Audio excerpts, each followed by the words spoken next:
பத்தி பார்க்க போறோம். லாஸ்ட் வீடியோ நம்ம டிஎஸ்கேயோட ஃபுல் ஸ்குவாட பத்தி பேசியிருப்போம். அதாவது ஸ்குவாட்ல இருக்கக்கூடிய 19 பிளேயர்ஸை பத்தியுமே வந்து விலாவரியா பேசியிருப்போம். இன்கேஸ் பார்க்கலாம் அதை போய் பாருங்க. நல்ல ஒரு ஆதரவுமே கொடுத்துருந்தீங்க. அதை நான் நிஜமாவே எக்ஸ்பெக்ட் பண்ணல. அதனால இனிமே நம்ம டிஎஸ்கே பத்தி கன்சிஸ்டன்டா பேசுவோம். இந்த யூடியூப் கம்யூனிட்டிலேயே நம்ம டிஎஸ்கே பத்தி பேசுற ஒரே சேனலா நம்ம தான் இருக்கணும். அண்ட் ஆல்ரெடி அப்படி தான் இருக்கு. பிகாஸ் டிஎஸ்கே பத்தி ஸ்குவாட ஃபுல்லா பேசியிருக்கிறது நம்ம ஒரு சேனல் தான் இந்த ஹோல் யூடியூப் கம்யூனிட்டிலேயே நான் சொல்றேன். ஸோ எனிவே இப்போ வந்து லெட்ஸ் ஸ்டார்ட் கேஸ். நம்ம இன்னைக்கு வந்து எதை பத்தி பேச போறோம்னா ஆப்கான் பிளேயர்ஸ் வந்து எம்எல்சில பார்ட்டிசிபேட் பண்றதுல ஒரு சிக்கல் இப்போ வந்து கிளம்பி இருக்கு. நம்ம டிஎஸ்கேயோட ஸ்குவாட்லயே பார்த்தா நூர் அகமது இருக்காரு. ஸோ அவர் டிஎஸ்கேயோட ஸ்குவாட ஜாயின் பண்ணுவாரா அப்படின்னு நிறைய பேருக்கு நிறைய டவுட்ஸ் இருக்கும் இல்லையா? அதை பத்தி இந்த வீடியோ நம்ம கிளியரா பார்ப்போம். அண்ட் சிஎல் T20 அதாவது சாம்பியன்ஸ் லீக் T20 இப்போ ரீசெண்டா கூட நம்ம ஐபிஎல் நடந்துட்டு இருக்கிறப்போ ஒரு சிஎஸ்கே ஃபேன் வந்து பயங்கரமா பேசியிருப்பாரு இல்லையா? அந்த பழைய மெமரிஸ், அந்த சிஎல் T20 மெமரிஸை பத்தி பேசியிருப்பாரு. 2010ல என் தலைவன் சவுத் ஆப்பிரிக்கா போனாண்டா, என்ன பிச்சு எதுவுமே தெரியாது எனக்கு. லிட்டரலி அது மக்கப்பே ஆயிடுச்சு. அவ்வளோ டைம் அது வந்து நான் இன்ஸ்டால பார்த்து எனக்கு மக்கப்பே ஆயிடுச்சு. எனவே அதை நீங்க பார்த்துருப்பீங்க இல்லையா கைஸ்? ஸோ அந்த சாம்பியன்ஸ் லீக் T20 இப்போ ரிவைவ் ஆக போறதுன்னு சொல்லிட்டு இருக்காங்க. ஸோ சிஎஸ்கே, ஜேஎஸ்கே, டிஎஸ்கே இந்த 3 பிரான்ச்சைஸையும் அங்க நம்மளால பார்க்க முடியுமா? அதெல்லாம் பத்தியுமே கண்டிப்பா டிஸ்கஸ் பண்ணுவோம். வீடியோ கண்டிப்பா இருக்கும். வீடியோ லைக் தட்டிட்டு மறக்காம சேனலை சப்ஸ்கிரைப் பண்ணிக்கோங்க.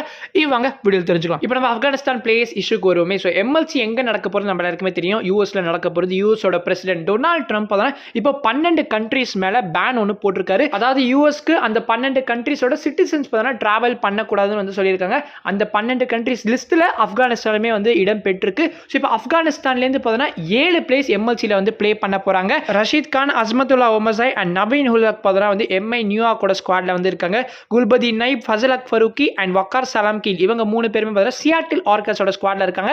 அண்ட் டெக்சஸ் சூப்பர் கிங்ஸ் நம்மளோட ஸ்குவாட்ல நூர் அகமது இருக்காரு. இந்த டிராவல் பேன் நியூஸ் பத்தி பார்த்தாலே எனக்கு ஸ்ட்ரைக் ஆனது நூர் அகமது தான். ஐயோ, நூர் அகமது இல்லைன்னா டிஎஸ்கோட நிலைமை என்னப்பா ஆகுறது அப்படின்னு யோசிச்சுட்டு இருந்தேன். ESPN கிரிக்கெட் ஃபுல்லா ஒரு ஆர்டிகல் வந்து பப்ளிஷ் பண்ணிருக்காங்க இந்த எம்எல்சில ஆப்கானிஸ்தான் பிளேயர்ஸோட அந்த இஷ்யூவை பத்தி. ஸோ அவங்க என்ன சொல்லியிருக்காங்கன்னு பார்த்தா, இந்த travel ban is an exception for any athlete or member of an athletic team வந்து சொல்லியிருக்காங்க. இப்போ ஃபார் எக்ஸாம்பிள் நூர் அகமது வந்து யூஎஸ்க்கு வரணும்னா அவருக்கு எந்த ஒரு பிரச்சனையுமே கிடையாது. ஏன்னா அவர் ஒரு அத்லீட் அண்ட் அவர் வந்து ஒரு மேஜர் ஸ்போர்ட்டிங் ஈவெண்ட்டை அட்டென்ட் பண்றதுக்காக வந்து யூஎஸ்க்கு வராரு. ஸோ அவருக்கு ஒரு எக்ஸெப்ஷன். ஒரு லீக் அஃபீஷியல் பார்த்தீங்கன்னா என்ன சொல்லியிருக்காருன்னா, இந்த எம்எல்சிங்கிறது பார்த்தீங்கன்னா ஒரு மேஜர் ஸ்போர்ட்டிங் ஈவெண்ட்டாக தான் கன்சிடர் பண்ணப்படும்.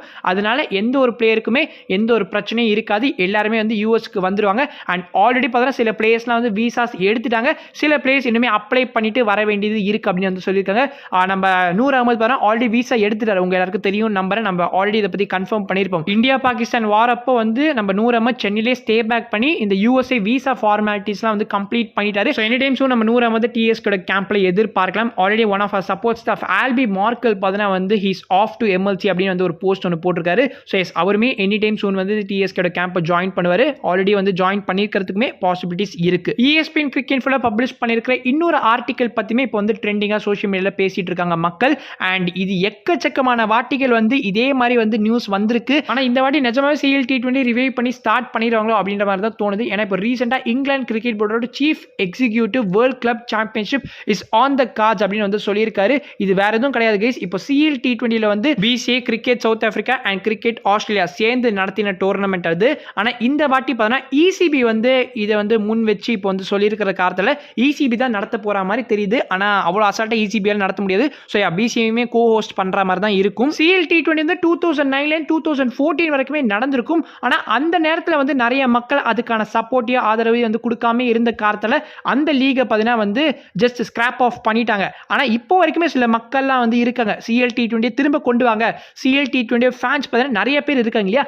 அந்த ஒரு ரீசனால தான் திரும்ப இதை பத்தி வந்து இப்போ டாக்ஸ் வர ஆரம்பிச்சிருக்கு. இப்போதைக்கு இந்த லீகை திரும்ப ஸ்டார்ட் பண்றதை பத்தி டிஸ்கஷன்ஸ் ஆரம்பிச்சிருக்காங்க. ஏர்லி ஸ்டேஜஸ்ல இருக்கு. இனிமே நிறைய விஷயங்களை பார்த்தா டிஸ்கஸ் பண்ண வேண்டியது இருக்கு. பிரான்ச்சைசி கிரிக்கெட் அண்ட் வேர்ல்டு கிரிக்கெட்டை நெக்ஸ்ட் லெவலுக்கு கொண்டு போறதுக்கு இந்த சிஎல் T20 வந்து ஹெல்ப்ஃபுல்லா இருக்கும். இன் அடிஷன் உமனுக்குமே பார்த்தா சிஎல் T20 நடத்தப்படும் அப்படின்னு வந்து கன்ஃபார்ம் பண்ணியிருக்காங்க.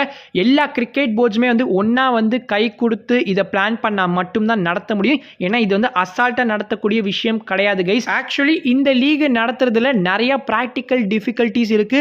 லிட்டரலி இந்த லீகை இந்த பாயிண்ட் ஆஃப் டைம்ல நடத்தணும்னா இட்ஸ் ஜஸ்ட் இம்பாசிபிள். ஏன்டா அப்படி சொல்ற அப்படின்னு கேட்டீங்கன்னா, conflict of players will be the biggest issue. ஏன்னா இது ஒன்றும் ஃபுட்பால் கிடையாது. ஃபுட்பாலில் பார்த்தீங்கன்னா வந்து கிளப் ஃபார்மேட்ல நடத்துவாங்க. அதாவது இப்போ ஒரு பிளேயர் வந்து ஒரு கிளப்ல சைன் பண்றாருன்னா அவர் அந்த சீசன் ஃபுல்லா வந்து அந்த ஒரு கிளப்ல தான் பிளே பண்ணணும். நெக்ஸ்ட் சீசன் ஆரம்பிக்கிறதுக்கு முன்னாடி டிரான்ஸ்ஃபர் ஆகலாம் இன்கேஸ் அவர் விருப்பப்பட்டார்னா. ஆனால் இங்க கிரிக்கெட்ல அப்படியா கேஸ் நடக்கிறது? இப்போ ஒரு பிளேயர் பண்ணா IPL பிளே பண்ணிட்டு இருக்காரு, திடீர்னு பார்த்தா அந்த பிளேயர் பிளேயரே வந்து போய் SA20லையோ இல்லை MLCலையோ ப்ளே பண்ணுறாரு, BBLல ப்ளே பண்ணுறாரு, BPLல ப்ளே பண்ணுறாரு, PSLல ப்ளே பண்ணுறாரு. அதனால இந்த லீக் இப்போ CL T20 திரும்ப ஆரம்பிச்சாங்கன்னா இப்போ ஒரு ஃபார் எக்ஸாம்பிள் டெவான் கான்வே எடுத்துக்கோங்களேன். அவர் MLCல வந்து TSKக்கு ப்ளே பண்ணுறாரு, SA20ல JSKக்கு ப்ளே பண்ணுறாரு, IPLல CSKக்கு ப்ளே பண்ணுறாரு. மூணுமே வந்து சூப்பர் கிங்ஸ் ஃப்ரான்ச்சைசிஸ்க்காக ப்ளே பண்ணுறாரு. இப்போ இன்கேஸ் டெவான் கான்வே வந்து இந்த CL T20ல ப்ளே பண்ணுறாருன்னா அவர் எந்த டீமுக்காக வந்து CL T20ல ப்ளே பண்ணுவார்? அது கண்டிப்பாக ஒரு கொஸ்டினாக இருக்கும் இல்லையா? அண்ட் இப்போ ரஷீத் கான் எடுத்துக்கோங்களேன். அவர் GTல வந்து IPLக்காக ப்ளே பண்ணுறாரு அண்ட் SA20ல பார்த்தா வந்து MI கேப்டனுக்காக ப்ளே பண்ணுறாரு. இப்போ அவர் யாருக்காக வந்து CL T20ல ப்ளே பண்ணுறாரு? ஸோ பிளேயர்ஸோட அந்த ஒரு கான்ஃப்ளிக்ட் பண்ணால் ஃபர்ஸ்ட் இஷ்யூவாக இருக்கும். அண்ட் கான்ஃப்ளிக்ஸ் ஆஃப் இன்ட்ரெஸ்ட், அதாவது சேம் ஓனர்ஸ் பார்த்தா வந்து நிறைய ஃப்ரான்ச்சைசிஸ் வந்து மெயின்டைன் பண்ணிட்டு இருக்காங்க.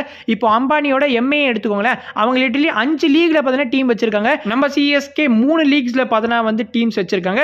அது எல்லாத்துக்குமே வந்து சேம் ஓனர்ஸ் தான் இருக்காங்க. ஸோ இப்போ இன்கேஸ் வந்து இந்த லீக் நடந்துச்சுன்னா அந்த ஓனர்ஸ் எந்த டீமுக்கு சப்போர்ட் பண்ணுவாங்க, எந்த டீமை வந்து டேக் கேர் பண்ணிப்பாங்க. ஸோ இது எல்லாமே ஒரு பிரச்சனையா இருக்கும். சேம் சப்போர்ட்ஸ் தான் வேற. ஸோ இப்போ CSKல எடுத்துக்கிட்டீங்கன்னா வந்து ஸ்டீஃபன் ஃபிளெமிங் இருக்காரு, JSKல அவர் தான் இருக்காரு, TSKல அவர் தான் இருக்காரு. அப்போ அவர் எங்க போய் வந்து வேலை பார்ப்பாரு? தென் ஆல்ரெடி கிரிக்கெட்ல வந்து ஒரு டைட் ஷெட்யூல் வந்து இருக்கு அண்ட் IPLலாம் பார்த்தீங்கன்னா வந்து லிட்டரலி வந்து மேட்சஸ்லாம் எக்ஸ்டெண்ட் பண்ணி வந்து ப்ளே பண்ண போறாங்களா 2028 சீசன்லேருந்து.